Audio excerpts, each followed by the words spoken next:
beloved Guru, Paramahansa Yoganandaji, saints of all religions, beloved Swamiji, we humbly bow to you all.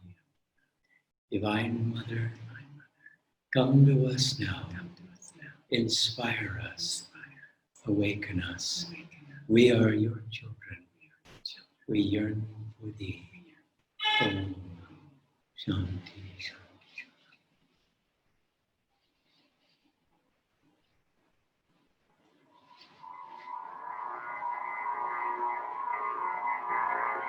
Om Bhurvuvah Swah.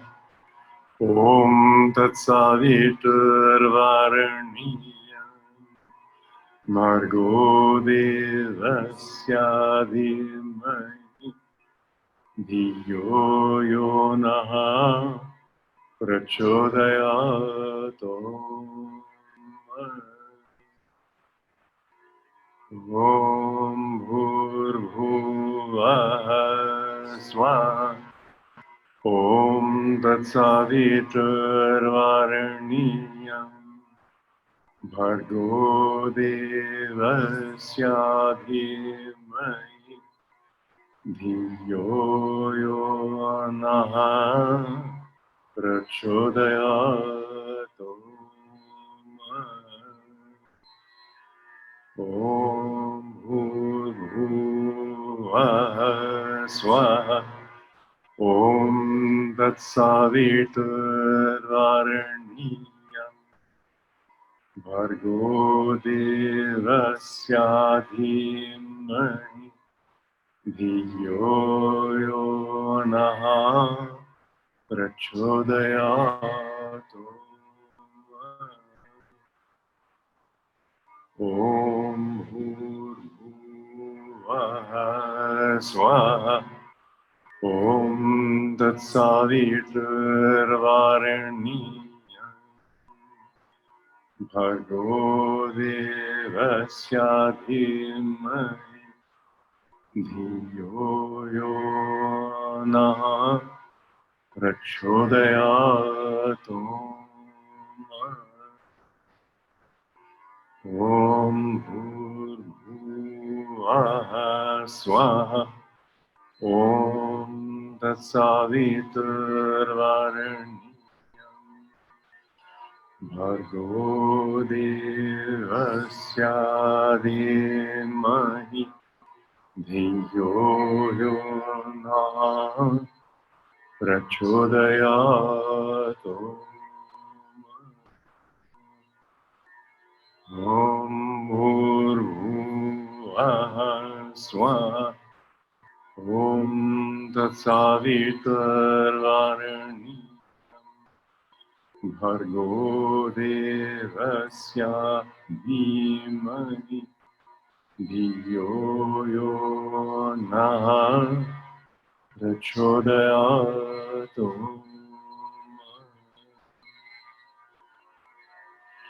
Om Bhurvuvah Swah.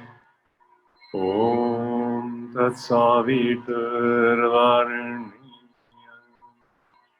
Bhargo Devasya Dhimahi Dhiyo Yonaha Prachodayat.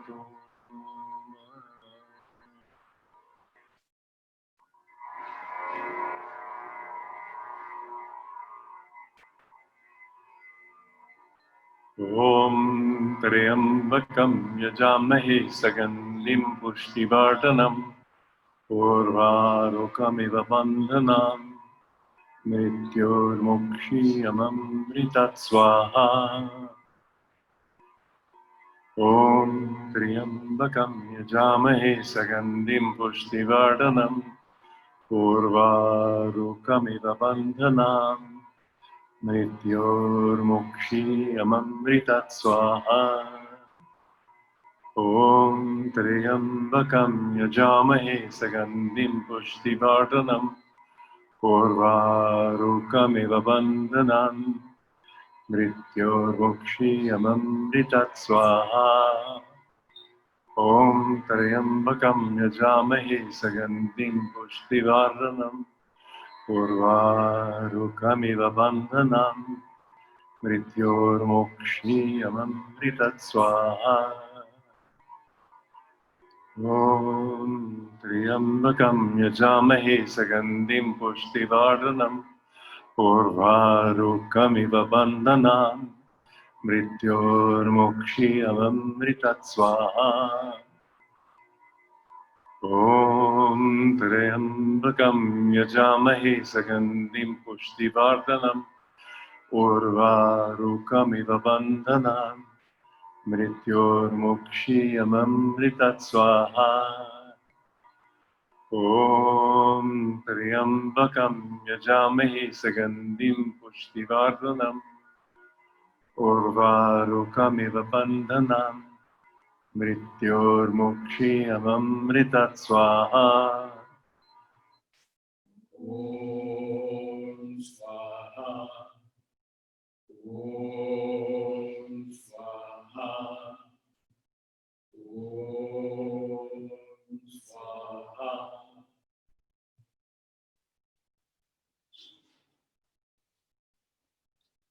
And now please be seated and we'll have our chanting and meditation. I want only thee, Lord, thee, only thee. I want only thee, Lord, thee, only thee. I want only thee, Lord, thee, only thee. I want only thee, Lord, thee, only thee. I want only thee, Lord, thee, only thee. I want only thee, Lord, thee, only thee.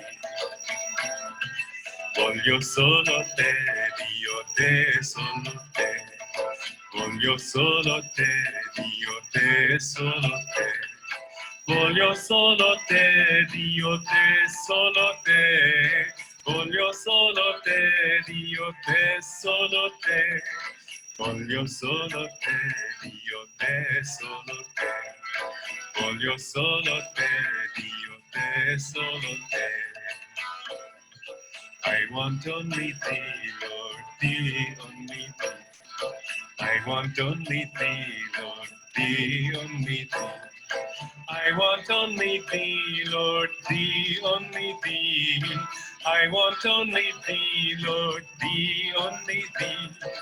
I want only thee, Lord, thee, only thee. I want only thee, Lord, thee, only thee. Voglio solo te, Dio te, solo te. Voglio solo te, Dio te, solo te. Voglio solo te, Dio te, solo te. Voglio solo te, Dio te, solo te. Voglio solo te, Dio te, solo te. Voglio solo te, Dio te, solo te.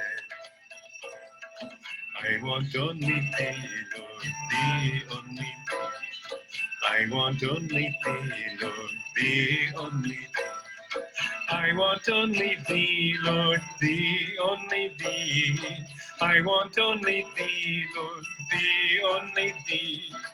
I want only thee, Lord, thee, only thee. I want only thee, Lord, thee, only thee.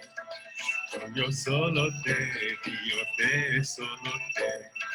Voglio solo te, Dio te, solo te. Voglio solo te, Dio te, solo te. Voglio solo te, Dio te, solo te. Voglio solo te, Dio te, solo te. Voglio solo te, Dio te, solo te. I want only thee, Lord, thee, only thee. I want only thee, Lord, thee, only thee. I want only thee, Lord, thee, only thee. I want only thee, Lord, thee, only thee. I want only thee, Lord, thee, only thee. I want only thee, Lord, thee, only thee. Voglio solo te, Dio